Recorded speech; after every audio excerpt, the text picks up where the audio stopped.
Jangan lupa subscribe, like, and share. Alhamdulillah. Jadi sudah banyak lembaga yang bisa memanfaatkan untuk fasilitas pemotongan Insya Allah. kurban. Baik. Pertanyaan berikutnya dari Bontang, Ustadz, di mana kita dalam hal ini sudah hijrah, artinya memiliki rekening di bank muamalat. Bagaimana senantiasa kita istiqomah untuk tetap memiliki rekening di bank syariah, sementara anggapan bahwa bank syariah itu nggak ada beda bagi hasil antara dengan prinsip bunga. Jadi bagaimana kita tetap beristiqomah dalam hal ini, Ustaz? Dulu orang musyrik jahiliyah mengatakan jual beli dengan riba sama aja. Barang dibeli, setelah itu dijual, kan dapat untung. Begitu juga dengan orang yang melakukan transaksi riba. Dia pinjam uang, nanti bayarnya lebih. Kan sama-sama dapat untung. Jadi pernyataan orang sekarang yang mengatakan bank konvensional dengan bank syariah, bank muamalat kan sama aja. Persis seperti ucapan orang jahiliyah dulu yang mengatakan jual beli dengan riba kan sama-sama dapat untung. Maka turunlah ayat wa ahallallahu al-bai'a wa harramar riba. Allah halalkan jual beli, Allah haramkan riba. Oleh sebab itu maka kalau nggak ngerti jangan ngomong. Banyak orang ketika ditanya masalah motor dia mengatakan saya nggak ahli motor. Ditanya masalah sepeda dia yang bilang saya nggak pakar sepeda. Ditanya masalah AC dia angkat tangan, saya nggak ngerti masalah AC. Tapi masalah ekonomi Islam dia ngerti. Bisa dia komen seolah-olah dia paham. Hati-hati. La taqfu ma laysa laka bihi ilmun. Jangan bicara kalau kamu nggak ada ilmunya. Inna sam'a, pendengaran, wal basar, penglihatan, wal fuad, hati dan pikiran, kullu ulaika kana anhu mas'ula, akan disoal, akan ditanya oleh Allah Subhanahu wa taala. Oleh sebab itu, produk-produk yang ada di bank muamalat itu semuanya sudah lolos fit and proper test di DSN, Dewan Syariah Nasional. Mudharabah bagi hasilnya, murabahah permodalannya, lalu kemudian mendapatkan keuntungan, maka keuntungan itu bukan riba. Keuntungan itu adalah bagi hasil. Kan sama-sama uang, Pak Ustadz. Sama-sama uang. Tapi di sana ada akad. Yang membedakan antara akad riba dengan akad syariah, akad islami itu adalah pada akadnya. Nikah. Apa beda nikah dengan zina? Maaf beribu maaf. Apa beda nikah dengan zina? Ya pada akadnya itu. Kalau tidak sama saja, tapi ada akadnya, ada walinya, ada mempelai laki-lakinya, ada maharnya, ada ijabnya, ada qabulnya, ada dua saksinya. Di akad itulah yang membedakannya. Jadi kalau tidak mengerti, kita sudah dhalla wa adalla, sesat dan menyesatkan. Apalagi setengah orang ada yang mengatakan sama saja bank syariah dengan bank konvensional. Padahal ini adalah tanggung jawab kita bersama. Kita malu kepada negara kecil tetangga kita di Semenanjung Malaya di Malaysia.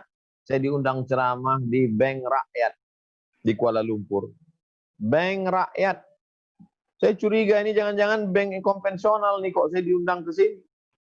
Ternyata setelah perkenalan dengan direkturnya, dengan semuanya, Ustaz Somad ini awalnya bank konvensional, bank rakyat. Tapi sekarang sudah 100% jadi bank syariah. Islamic Bank. Pegawainya 5.000 orang. Saya diundang ceramah ke sana. Sebelum ceramah semua disuruh berdiri melantunkan Asmaul Husna. Saudara kita yang keturunan India, yang dari Cina, yang Hindu, yang Buddha, menabung di bank Islam. Kenapa? Karena mereka melihat prospeknya lebih besar, ada kejujuran, ada amanah, ada keuntungan, bagi hasilnya lebih menguntungkan. Bagi saudara kita yang tidak Islam, bagi mereka mana yang lebih menguntungkan? Di mana ada gula, di situ ada semut. Oleh sebab itu, kalau di sana yang bank konvensional bisa berubah menjadi bank Islam, kenapa kita yang dari awal pendiriannya sudah jadi bank Islam, kok malah kalah? Mestinya kita sudah maju beberapa langkah. Karena mereka jauh perjuangannya dari bank konvensional, berubah menjadi bank Islam. Kita memang sudah bank Islam. Oleh sebab itu amat sangat menyedihkan kalau negeri terbesar muslimnya, terbanyak jamaah umrohnya, tapi kemajuan bank syariahnya Bang, muamalahnya, maka ini juga kesalahan dari para ustadz-ustadz, kurang mensosialisasikan. Oleh sebab itu, saya pernah bertanya kepada Ustadz Safi Antonio, pakar ekonomi syariah kita, pimpinan di Tazkiyah, apa yang menjadi masalah nih Ustadz? Apa kata Dr. Safi Antonio? Ada dua. Yang pertama, support pemerintah. Yang kedua, iklan. Support pemerintah bukan tanggung jawab kita karena kita nggak ada kuasa. Itu pemerintah. Tapi yang kedua adalah iklan. Iklan itu adalah kita. Umat Islam mesti menjadi bintang iklan untuk bank syariah kepada yang non-muslim. Ustadz-ustadz mesti menjadi endorsement. Ustadz-ustadz mesti memberikan motivasi kepada bank syariah. Jelaskan. Kalau nggak ngerti, nanya ke ahlinya. Kalau tidak, kita sudah menyesatkan umat ini. Dan kemajuan ini ada di pundak kita masing-masing. Demikian tentang masalah bank syariah dan bank konvensional. Wallahu a'lam. Sudah ada pertanyaan? Ya. Ustaz, mohon izin untuk pertanyaan yang pertama dari Ibu Ibu Sastri dari nasabah kami di Bengkulu. Pertanyaannya adalah bagaimana Ustadz menanggapi fenomena YouTuber yang bersedekah membantu orang lain dengan dijadikannya konten. Jadi bagaimana hukumnya dalam Islam? Ya, jadi YouTuber yang mendapatkan income bersedekah membantu orang lain, itu maksudnya. Silakan Ustadz Abdul Somad bisa langsung dijawab. Hukum dasar muamalah dalam Islam beda dengan hukum dasar ibadah. Hukum dasar muamalah interaksi sosial dalam Islam, al-aslu fil asya al-ibahah. Hukum dasar, hukum asalnya ibahah, boleh, mubah. Segala aktivitas kita ini hukum asalnya mubah, boleh. Kapan dia menjadi haram? Ketika ada unsur yang menyebabkan dia jatuh kepada haram. Misalnya ada unsur tipunya. Dibuat satu konten menolong orang, dikumpulkan uang orang banyak, tidak ada transparansi, kita tidak tahu uang itu pergi kemana. Dan di Indonesia ada undang-undang yang bisa mengelola uang masyarakat, itu adalah lembaga yang diizinkan oleh pemerintah. Maka kalau ada seseorang mengelola uang masyarakat sendiri, maka dia bisa dijatuhi hukuman. Oleh sebab itu, kalau tidak ada dasar secara hukum negara, tidak pula ada dasar agama melanggar hukum syariat Islam, maka dia jatuh kepada haram.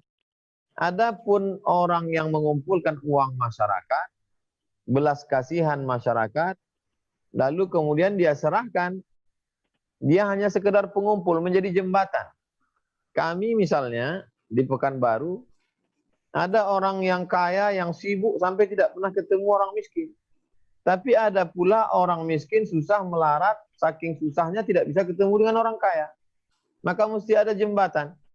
Untuk menjembatani ini kami buatlah sebuah lembaga namanya Tabung Wakaf Umat. Tabung Wakaf Umat menampung sedekah wakaf umat, lalu kami serahkan. Ada transparansi. Tidak dikelola orang per orang. Berisi 35 orang. Terdiri daripada ustadz dan jamaah dari berbagai macam latar belakang, punya program pendidikan, program ibadah, program ekonomi, program sosial.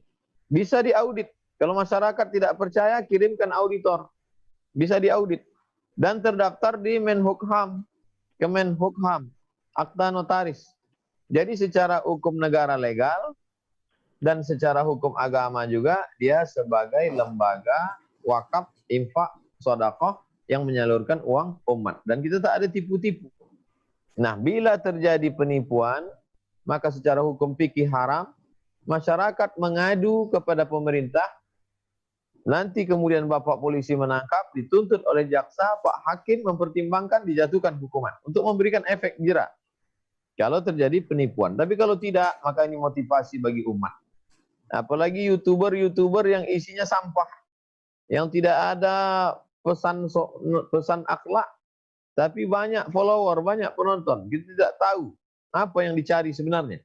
Tapi kalau ada YouTuber yang isinya baik, lalu kemudian hasilnya membantu orang susah, kemudian tidak ada unsur tipu, tidak ada unsur menganiaya orang lain, di dalamnya ada unsur ta'awun, tolong menolong, maka ke dalam Al-Quran kita disuruh wa ta'awanu 'alal birri wat taqwa, tolong menolong dalam kebaikan dan ketakwaan, wala ta'awanu 'alal ismi wal 'udwan, jangan tolong menolong dalam permusuhan dan dosa. Demikian, wallahu a'lam. Baik, terima kasih Ustadz Abdul Somad. Semoga Ibu Sastri dari nasabah kami Bengkulu cukup menjawab. Ini pertanyaan kedua Ustadz, cukup menarik dan ini pertanyaan klasik yang kita sering terima dari nasabah kita. Dalam kegiatan usaha, nasabah Bank Muhammad itu seringkali tidak dapat dihindari transaksi dengan bank konvensional. Ya mungkin karena rekanan bisnisnya ataupun partnernya masih menggunakan bank konvensional. Nah, itu bagaimana pendapat Ustadz Abdul Somad? Silakan. Bagaimana prakteknya? Realnya bagaimana? Jadi misalnya saya seorang pengusaha di mana nasabah kita vendornya itu adalah harus menggunakan bank A. Nah, jadi otomatis kita harus punya bank A untuk bisa bertransaksi dengan rekan bisnisnya mungkin Ustaz, yang dimaksud oleh Pak Denis Rediarto dari Semarang. Apakah itu halalnya bagaimana?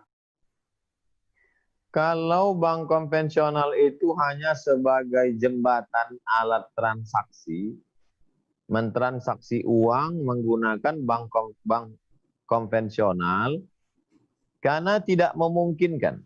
Karena satu dan lain hal, tidak mungkin rekan bisnis kita itu pakai bank konvensional. Kita pakai bank syariah atau muamalah. Kemudian tidak memungkinkan secara administrasi. Mau tidak mau, suka tidak suka, kita mesti buka rekening konvensional hanya untuk transfer saja. Tak masalah, karena dia sebagai alat.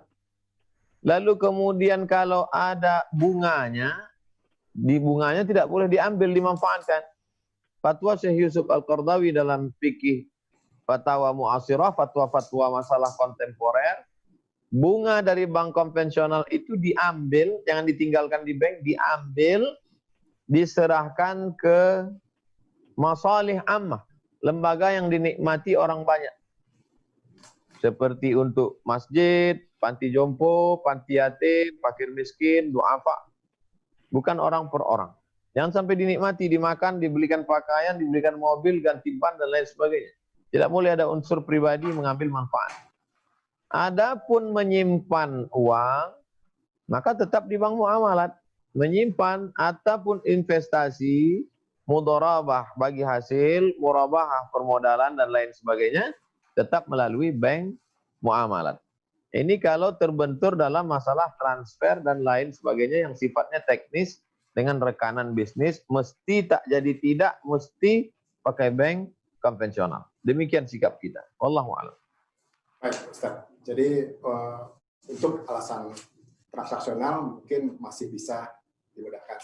Tapi saat ini Bank Muamalat itu sudah memiliki layanan yang sepertinya cukup lengkap dengan layanan cash management, juga dengan layanan m-banking yang insya Allah sudah bisa memenuhi kebutuhan transaksi.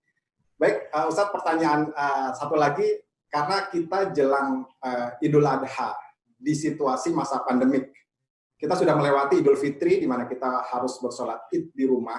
Nah, bagaimana hukum ketika nasabah meminta untuk dilakukan kurban secara titipan yang dilakukan oleh lembaga yayasan?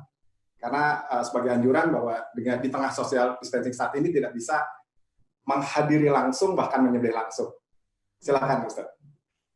Bedakan antara fardu yang paling tinggi, di bawahnya wajib, di bawahnya sunat muakkad, di bawahnya sunat, di bawahnya mubah. Di bawah lagi makruh, paling bawah haram.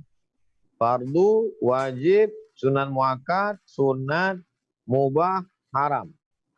Menyaksikan penyembelihan hewan kurban itu masuk level mana? Menyaksikan dengan mata kepala penyembelihan hewan kurban, hukumnya sunat. Fardu, wajib, sunat muakkad, sunat level 4. Menyembelih sendiri sunat. Jadi bukan wajib. Jadi tidak bisa menyembelih hewan sendiri, tidak bisa menyaksikan ikut di masjid, tidak berkurban gara-gara itu, maka itu jahil, kejahilan, ketidaktahuan. Maka dipahami, untuk sekarang kita transfer saja ke lembaga-lembaga termasuk tabung wakaf umat kami di Riau, juga mengelola tabung wakaf umat, mengelola kurban dari seluruh Indonesia dan dimanapun berada saudara-saudara kita yang bekerja menjadi tenaga kerja di luar negeri, mengirimkan, nanti akan disalurkan ke suku terasing, suku talang, masyarakat tertinggal di dalam hutan, di pinggiran-pinggiran kota yang di sana tidak ada kurban karena ekonomi, ditambah lagi COVID-19.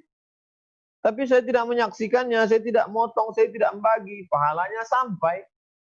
Oleh sebab itu maka jangan sampai gara-gara wabah corona tidak bisa melihat, lalu tidak berkurban sama sekali.